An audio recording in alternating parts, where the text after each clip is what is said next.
Hello. Well, hello. Good to see you again. What is up? Hola. ¿Qué tal? Happy Saturday morning.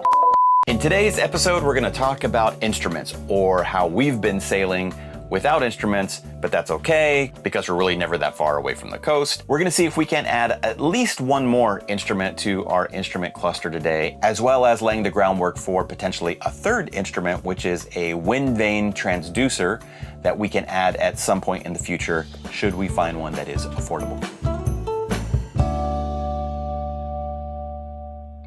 When we bought this boat, it didn't come with anything in the way of a history of what work had been done, what work hadn't been done, what was good, what was bad.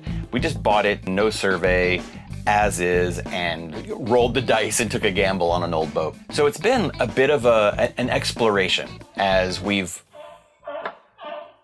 Oh my gosh, this seal. So it's been a bit of an exploration as I've worked from the bow of the boat to the stern, gone through cabinets, gone through boxes, and tried to figure out what this boat had, what it didn't have, what I would need to upgrade, what I would need to replace. It's just been kind of a box of surprises, if you will, as we've worked through it. This applies particularly to the lack of instrumentation on the boat.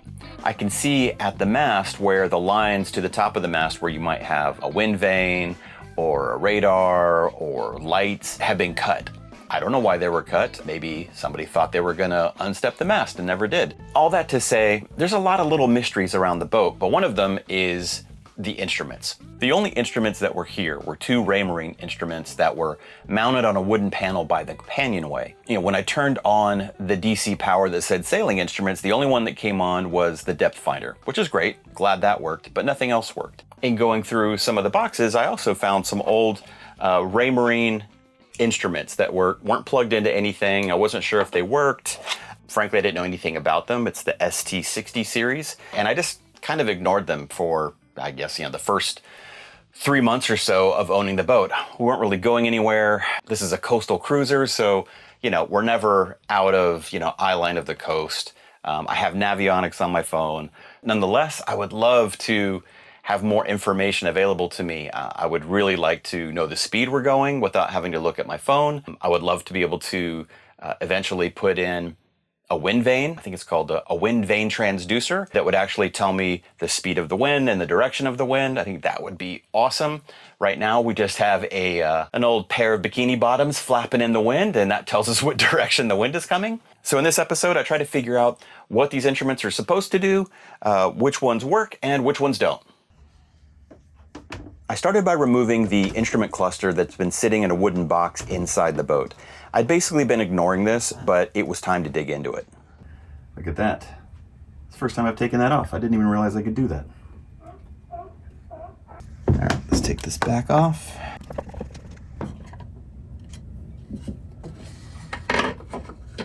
This is interesting.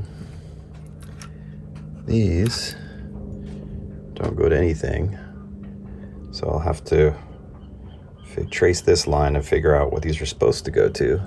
It might be the wind vane, that's my guess. Well, the wind vane that doesn't exist, but that is my guess. When I was doing reading about the ST60 components, these pass power. You can daisy chain your instruments, right? So I am guessing that if I plug this in here, let's turn where's it? Sailing instruments. Whoa. What? Look at that. I have another instrument that works that I have not been using. Oh man. Okay. So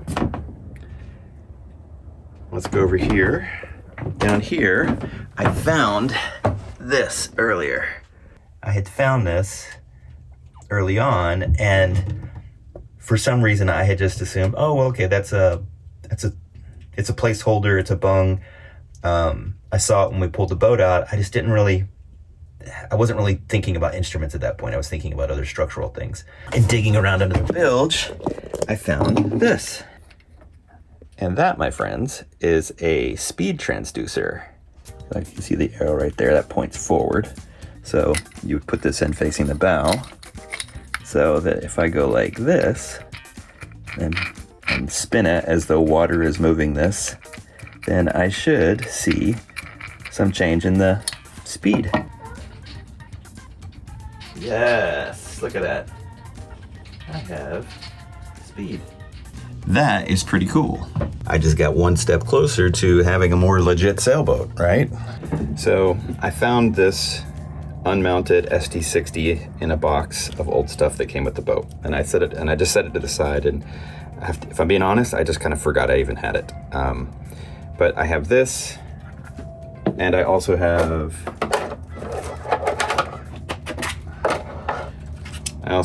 the speed, like just the speed display as well. So two things that we could potentially hook up. On the back of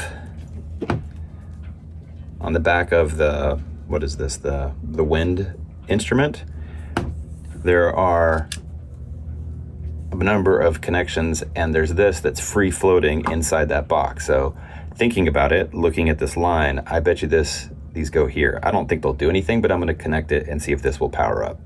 All right, so I just put another power jumper cable. Now that I know what those are, that's a power jumper. So let's see what we get. Now everything's powered up, so I know all three instruments work. But I know I don't have a weather vane. So I know I don't have the instrument up on top of the mast that's passing information to this. So I'll need to dig into that and see if maybe see if I can't source a RayMarine, I think it's, what's it called? A RayMarine wind vane transducer, I think is what it's called. So I'll need to look into that. Since the depth finder also works in the tri-data display, is right here, so that's the tri-data display right there. I don't feel like I need both of these, right? Why do I need depth in two displays? So that was here, so I took that out and I put in the wind display in hopes that I can make the wind display actually work. Now I'm going to plug in the leads, right? These are all color coded, so let's see if you can see that. So these are all, they'll have different colors, and you just plug them in there, and then I'll put the jumper in for the power, the C-Talk jumper cable, and we'll see what we got. Here we go.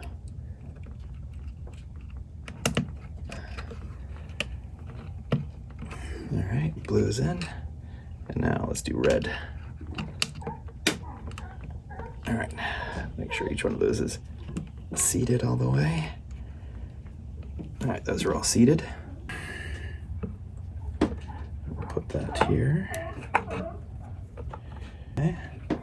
Those are all in now, so now let's turn on the power. I did not hear a beep.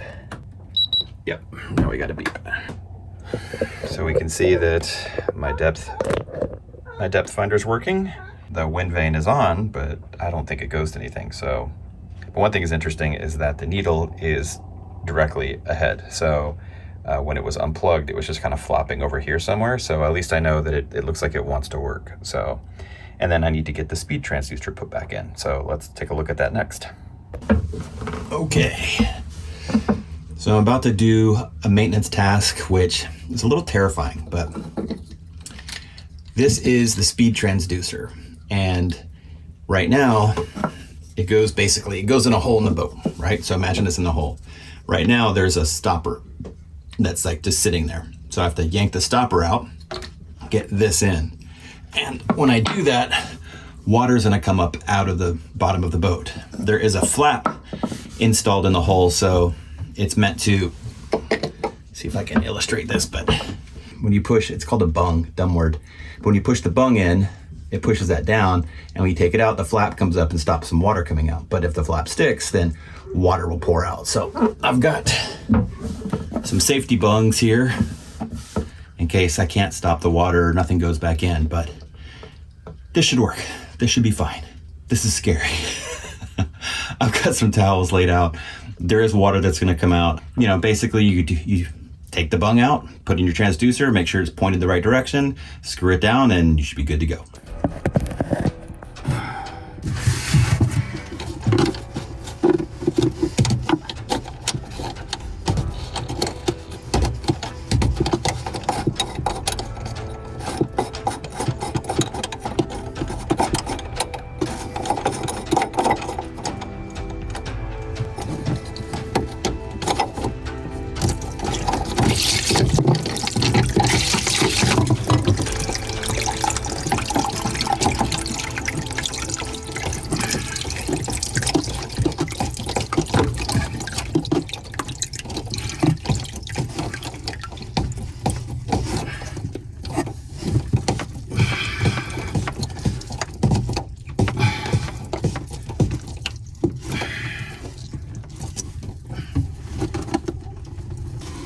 tongue out.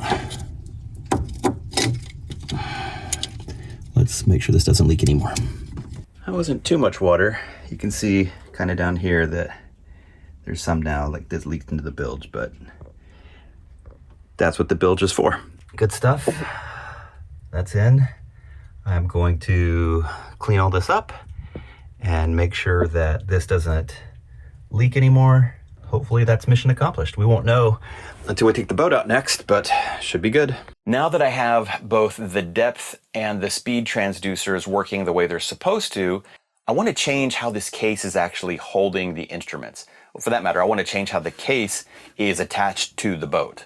I have an idea about how I can use some video equipment that I have sitting in my garage to attach to the instrument cluster in a way that I can adjust the direction the cluster faces as well as the height, and then tighten it off so it can't go anywhere. I mean, kind of similar to maybe what you might imagine on a TV stand mounted to a wall, where you can change the position of the TV face. I'm super excited about putting this up. This is totally going to change how we sail if I can turn this and face it out this way.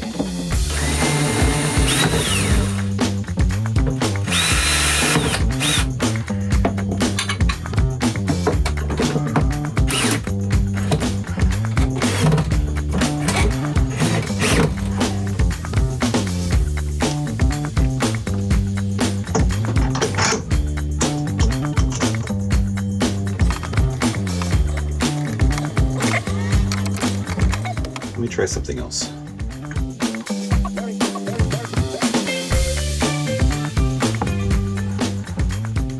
Oh, there we go. That's much better.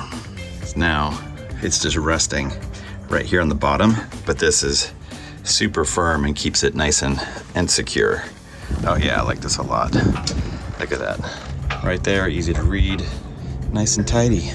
And I got more. I can change the configuration if I want to, and I could add a third one right here. Just build a different box. Then I can just tuck everything back inside again. And check this out, right? If I also had to close this up, I can close this up all the way. Doesn't even get in the way. Boom. That's so cool. Means I can leave it like that overnight. That's rad. Just for the sake of being clean, unscrew this. Just kind of bring it over here and just tighten it up. And it's out of the way. It's not going anywhere. I could kind of relocate it over here a little bit more if I want to, or maybe I get rid of this and I kind of shove it up here a little bit. That's fine. Is this super elegant? No, it's not super elegant, but these are things I happen to have laying around. I happen to have this from a previous gig where I needed to have mount a monitor on a C-stand in production. That's the world I come from. And I already had a magic arm. So now, if you look over here, so now I can just, you know, I have instruments that face the cockpit. Yeah, I like this solution for now. It works, and I can also, anytime, I could build a bigger box, you know, and add a third instrument. So, yeah, thumbs up. That worked awesome. And now that we have the instruments installed and ready to use, Jillian and I decided to take the boat out and see if we couldn't test it and make sure that that little speed paddle wheel is actually registering how fast the boat is traveling. Want to tell me about this fancy system? No, explain it later. We have a really kind of manual way we have to take the boat out. So if you could see over here, we have a line that goes to the dock. So because this is a heavy displacement boat, we don't have a lot of control of the boat when we're going in reverse. So once we come out of the slip, then I'll start pulling on the line to pull the rear of the boat that way. And then Jillian will be up front and she'll control the bow with just a poker. I don't know. A husband saver. Yeah, she will make sure that we don't hit either boat next to us. And then once we put our butt of the boat in that corner, then we will go forwards, we'll release the line, and we will get out of our slip. That's the plan. So hopefully we don't screw it up.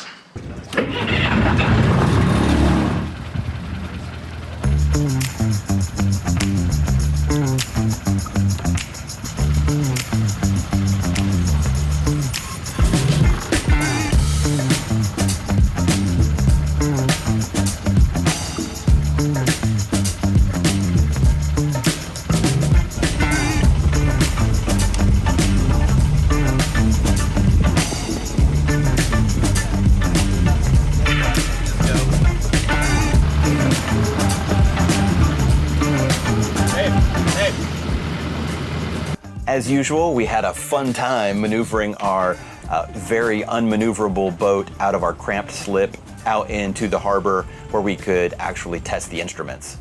The sketch factor remains high every time we leave the slip or come back, but it's a system that's working, and you know, we're happy to have the slip. So we'll just keep sucking it up and making it work.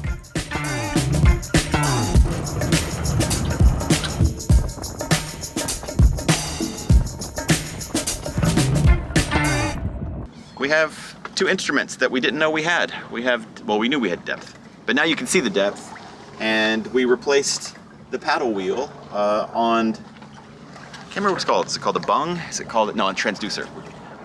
The bung was in the hole and the transducer itself was hiding, and finding that and sorting that out, now we actually have speed. Where's the bung? Oh, the bung was in the hole. Such a weird word. Bung hole. If you haven't had a chance to get into sailing and you think you might want to, do it. I'm telling you, the juice here is worth the squeeze. It takes a little bit of learning. It takes a little bit of courage to kind of get out there and learn the basics, but it's so much easier than it looks once you actually get on a boat and feel the boat respond to the direction of the wind, to give the tiller directions and to feel the boat respond really quickly, to feel the sun on your face and to smell the salt water. Do what you have to do to get involved. Beg friends to take you out. Take classes from your local yacht club. Charter a sunset sail and just have somebody else take you out sailing just so you can get a feel for what it's like to be out there and to see how cool it is to turn the engine off and just to hear the boat and the wind and the water all interacting. Like, I don't know, it's like a symphony. I know that sounds corny, but it's a really cool set of ingredients that when you put them all together, there's this magical feeling you get. Anyway, I hope there's folks out there watching this who see this who think, you know what, like, I want to try this. Anyway, thanks so much for watching this episode. If you enjoyed the episode and you learned anything or it put a smile on your face in any way, consider hitting the like button, subscribe to our channel, and leave us a comment. We love questions, we love suggestions, we love advice. We've really enjoyed getting to meet a lot of you fellow sailors in the comments. You're all over the world. You have all different levels of experience. Some of you are crazy smart, and we're just so thrilled every time you leave a comment for us. We got another addition to the Merch Hall of Fame, and thanks so much for sending in your photo so we could feature it here. If you buy something from our shop, like a shirt or a hat, and you feel like sending us a photo of you wearing it, we'll put it in the Merch Hall of Fame, and you'll get a tiny, tiny piece of YouTube notoriety. But it's just our way of saying thanks for supporting us and supporting the channel. And it's just really cool to see our logo out in the wild. You know, we'd love to see it in the mountains. We'd love to see it in cities. We'd love to see it out in the country. We'd love to see it on sailboats out in the middle of the ocean, of course. It's a really cool way for us to see the honorary offshore Speed crew rocking some merch around the world. Thanks a lot for the support. Come back next week when we find a bunch of leaks in a bunch of the hatches during some big rainstorms we have here in California. Can anyone say Choi leaky? Leaks suck.